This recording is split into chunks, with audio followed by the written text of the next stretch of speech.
Welcome back to Hoop Film Study, the channel where we break down the skills and talents of basketball's rising and current stars. Today, we're diving deep into the game of Zach LaVine. Zach is a dynamic force in the NBA. He's not just a two-time NBA All-Star, but a maestro of the hardwood. With a scoring prowess that defies the bounds of gravity, his dunks and acrobatic finishes are a testament to his unparalleled athleticism. Unleashing a fusion of finesse and power, he's a spectacle that continues to captivate fans worldwide. LaVine is a player you don't want to miss dissecting. Join us as we analyze his strengths, weaknesses, and what makes him a standout player in the league.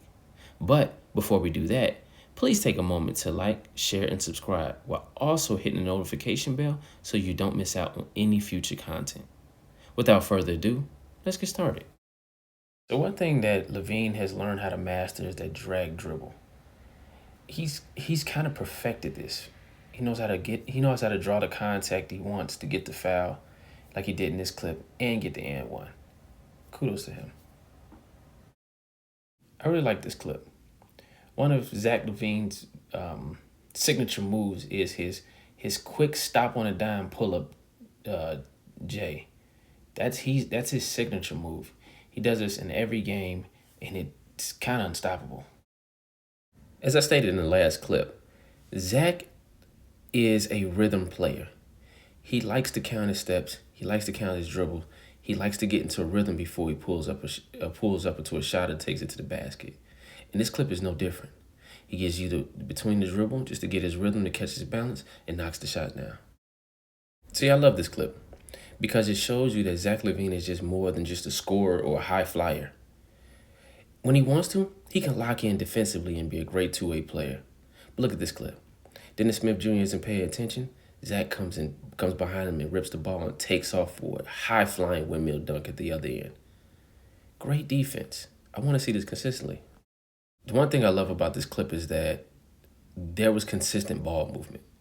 The Bulls allowed the ball to move. They got into each other's hands, and ultimately, Zach scored this. But they passed the ball.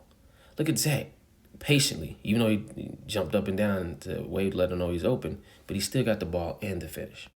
As much as this was an accident, this might have been one of Zach LaVine's greatest assists ever. Look at this. It starts off as an alley-oop, but he misses the oop and ends up passing it to an open Patrick Beverley for a knockdown three. The greatest mistake ever by Zach LaVine. So here we are at the areas of improvement, and I actually do have a couple of things that I feel as though Zach can improve upon in his game. One, being a consistent defender. Some days he wants to be a whole NBA defense. Next day he doesn't even know what defense is. And that's the thing that's kind of maddening about him. He has all of the tangibles to be an elite defender. I wish he would just be more consistent on that end. And the second thing is his playmaking. Even though he does average, I think, around about 4.2 to 4.5 assists a game, that stat doesn't paint the entire picture. He's not really a good passer. He can pass in open spaces, but he doesn't see the court in its entirety. He could be tunnel vision at times, and that hurts and hinders the Bulls. If he was to be able to use his athleticism and speed to set other people up on the team, the Bulls could be at least Eastern Conference bound. Look at the Miami Heat. Jimmy Butler was able to use his speed, use his athleticism to get other people open and involved in the game, and it expounded the Heat's ability to make it all the way to the finals.